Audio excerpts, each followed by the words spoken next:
ഇന്ന് നമുക്ക് നല്ലൊരു അടിപൊളിയായിട്ടുള്ള മഴക്കാലത്തൊക്കെ ഉണ്ടാക്കി വെക്കാൻ പറ്റിയ നല്ല വെട്ട് കേക്കും അതേപോലെ തന്നെ നമ്മൾ കടയിൽ നിന്നൊക്കെ കഴിക്കുന്ന ക്രിസ്പി ആയിട്ടുള്ള പൊരിച്ച പത്തിരിൻ്റെ റെസിപ്പിയും കൂടിയാട്ടോ നമ്മളിന്ന് കാണിക്കുന്നത്. അപ്പോൾ എല്ലാവരും ഫുള്ളായിട്ട് തന്നെ ഒന്ന് കാണാം. അപ്പോൾ ഇതാ നമ്മൾ ആദ്യം തന്നെ നമ്മളെ വെട്ട് കേക്കാട്ടോ റെഡിയാക്കുന്നത്. അപ്പോൾ അതിനായിട്ട് നമ്മൾ ഒരു 1/2 കിലോ സൂചിപ്പൊടി എടുത്തിട്ടുണ്ട് കേട്ടോ. ഇനി ഇതിലേക്ക് നമ്മൾ 1 കിലോ മൈദപ്പൊടി ആട്ടോ എടുക്കുന്നത്. അപ്പോൾ 1 കിലോ മൈദക്ക് നമ്മൾ 1/2 കിലോ സൂചിപ്പൊടി ആട്ടോ എടുത്തിട്ടുള്ളത്. അപ്പോൾ അത് രണ്ടും നമ്മൾ ഇതിലേക്ക് ഇട്ട് കൊടുത്തിട്ടുണ്ട്. ഇനി ഇതിലേക്ക് നമ്മളൊരു 1/2 ടീസ്പൂണ് ബേക്കിംഗ് സോഡയിലെ നമ്മൾ അപ്പക്കാരം ചേർത്ത് കൊടുത്തിട്ടുണ്ട് കേട്ടോ. ഇനി നമുക്ക് ഒരു മിക്സിയുടെ ജാറിലേക്ക് നമുക്ക് 1/2 കിലോ പഞ്ചസാര ആട്ടോ എടുത്തിട്ടുള്ളത്. അപ്പോൾ ഇതാ ഈ ഒരു പാട്ട നിറയില്ല, നമ്മളതിൻ്റെ ഒരു 1/4 ഭാഗം എടുത്തിട്ടുണ്ട് കേട്ടോ. ഇനി നമ്മളിതിലേക്ക് നമ്മുടെ ടേസ്റ്റിന് ആവശ്യത്തിനായിട്ടുള്ള ഏലക്കായ് ചേർത്തിട്ടുണ്ട് കേട്ടോ. അതിലേക്ക് നമ്മളിനി ഒരു 4 കോഴിമുട്ട പൊട്ടിച്ചു കൊടുക്കുക കേട്ടോ. അപ്പോൾ നമ്മൾ പഞ്ചസാരയും മുട്ടയും ഏലക്കായും കൂടി ഒന്ന് മിക്സിയിലൊന്ന് അടിച്ചെടുത്തിട്ടുണ്ട് കേട്ടോ. ഇനി നമുക്കിതിലേക്ക് ആവശ്യത്തിനുള്ള ഉപ്പും അതേപോലെ തന്നെ നെയ്യും കൂടി ചേർത്ത് കൊടുത്തിട്ടുണ്ട് കേട്ടോ. അപ്പോൾ നമ്മളിപ്പോൾ ചേർത്തിട്ടുള്ളത് നാടൻ നെയ്യാട്ടോ, നമ്മൾ വീട്ടിലുണ്ടാക്കിയിട്ടുള്ള. അപ്പോൾ നിങ്ങളുടെ കയ്യിൽ ഏതാണുള്ളത് അത് ചേർത്ത് കൊടുക്കുക കേട്ടോ. ഇനി നമുക്കിത് ആദ്യം തന്നെ ഒന്ന് നല്ലോണം ഒന്ന് മിക്സ് ചെയ്തെടുക്കുക കൈ കൊണ്ട്. അപ്പോൾ ഞാൻ ഈ ഉണ്ടാക്കുന്ന കൈ എൻ്റെതല്ല കേട്ടോ. അപ്പോൾ ഇതാ ഇതിലേക്ക് നമ്മൾ മിക്സിയിൽ അടിച്ച് വെച്ചിട്ടുള്ള മുട്ടയുടെയും പഞ്ചസാരേൻ്റെയും മിക്സ് ഒഴിച്ച് കൊടുക്കുക. ഇനി നമ്മളിത് നല്ലോണം തന്നെ കൈ വെച്ചിട്ട് ഈ ഒരു നനവിൽ തന്നെ നമ്മൾ ഈ ഒരു മാവ് ഈ ഒരു രീതിയിൽ കുഴച്ച് കിട്ടും കേട്ടോ. അപ്പോൾ നമുക്ക് ഇനി വേണമെങ്കിൽ നമുക്കൊന്ന് പൊടി ഇട്ടിട്ടൊന്ന് വേഗം ഒന്ന് കയ്യിലൊട്ടാത്ത രീതിയിലൊന്ന് കുഴച്ചെടുത്താൽ മതി കേട്ടോ. ഇനി നമ്മളെ കൗണ്ടർ ടോപ്പൊക്കെ ഒന്ന് ക്ലീൻ ചെയ്ത് നമ്മൾ കുറച്ച് മൈദപ്പൊടി വിതറി കൊടുത്തിട്ടുണ്ട് കേട്ടോ. ഇനി നമ്മൾ എടുത്ത് വെച്ചിട്ടുള്ള നമ്മളെ മൈദേൻ്റെ സൂചിപ്പൊടീൻ്റെ ഒക്കെ മാവിത. ഇനി ഇതിന് നമുക്ക് പരത്തേണ്ട ആവശ്യമൊന്നുമില്ല കേട്ടോ. ഇങ്ങനെ കൈ വെച്ചിട്ടാട്ടോ നമ്മൾ ചെയ്തിട്ടുള്ളത്.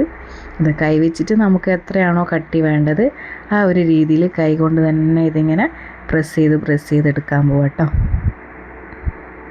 ഇനി നമുക്ക് ഏത് ഷേപ്പിനാണോ നമ്മൾ വെട്ട് കേക്ക് വേണ്ടത് ആ ഒരു രീതിയിൽ നമുക്കിത് കട്ട് ചെയ്തെടുത്താൽ മതി.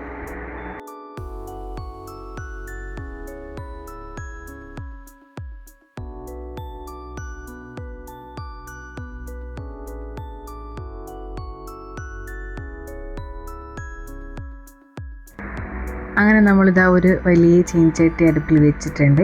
അതിലേക്ക് നമ്മൾ 1 ലിറ്റർ ഓയിൽ ഒഴിച്ചു കൊടുക്കണം കേട്ടോ. ഇത് പൊരിഞ്ഞ് കിട്ടാൻ അത്യാവശ്യം നല്ലോണം മുങ്ങിക്കിടന്ന് തന്നെ പൊരിയണം കേട്ടോ. എന്നാലാണ് അതിൻ്റെ കറക്റ്റായിട്ടുള്ള പുറത്ത് നല്ല ക്രിസ്പി ആയിട്ടും അകത്ത് നല്ല സോഫ്റ്റ് ആയിട്ടും കിട്ടുക. അപ്പോൾ ഇതിലേക്ക് നമ്മൾ കട്ട് ചെയ്ത് വെച്ചിട്ടുള്ള കേക്കൊക്കെ ഇട്ട് കൊടുത്തിട്ടുണ്ട്. അങ്ങനെ നമ്മൾ ഒരു മീഡിയം തീയിൽ വെച്ചിട്ട് നല്ലോണം തന്നെ ഒന്ന് നമ്മളിത് വറുത്തെടുത്തിട്ടുണ്ട് കേട്ടോ. അപ്പോൾ നമ്മൾ അടിപൊളിയായിട്ടുള്ള വെട്ട് കേക്ക് ഇവിടെ റെഡി ആയിട്ടുണ്ട്. അത് നല്ല പുറമെ നല്ല ക്രിസ്പിയും അതേപോലെ തന്നെ ഉള്ളിൽ നല്ല സോഫ്റ്റ് ആയിട്ടുള്ള കേട്ടോ. അപ്പോൾ ഇത് 2 ആഴ്ചയൊക്കെ നല്ല കേടുകൂടാതെ തന്നെ നിൽക്കും കേട്ടോ. അപ്പോൾ എല്ലാവരും ഒന്നത് ചെയ്ത് നോക്കുക. ഇനി നമ്മൾ കടയിൽ നിന്നൊക്കെ ഉണ്ടാക്കുന്ന അതേ സ്റ്റൈലുള്ള ഒരു പൊരിച്ച പത്തിരീൻ്റെ റെസിപ്പിയാണ്.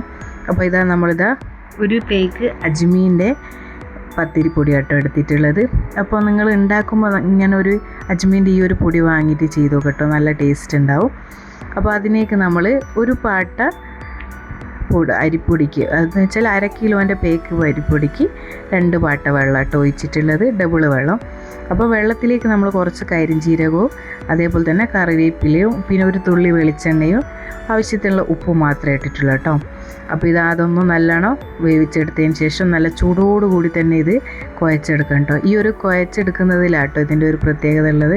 കാരണം നമ്മൾ ചൂടോടെ തന്നെ നല്ലോണം മിക്സ് ചെയ്ത് വെക്കണം. അപ്പോൾ ഇതും അതുപോലെ തന്നെ ഇനിയിപ്പോൾ നമ്മൾ പൊടിയൊക്കെ ഇട്ടിട്ട് വേഗം തന്നെ നമുക്ക് എത്ര കട്ടിയിലാണോ നമ്മൾ പൊരിച്ച പത്തിരി വേണ്ടത് ആ ഒരു രീതിയിലേക്ക് നമ്മളിതൊന്ന് പരത്തിയെടുക്കാം കേട്ടോ. അപ്പോൾ ഇത് നമുക്ക് കുറച്ചും കൂടി ഒന്ന് കട്ടി കുറച്ച് വേണ്ടിയിട്ട് നമ്മൾ ആവശ്യത്തിനുള്ള രീതിയിൽ കട്ട് ചെയ്ത് എടുക്കാൻ പോകും കേട്ടോ. ഒന്ന് പരത്തിയെടുത്തതിന് ശേഷം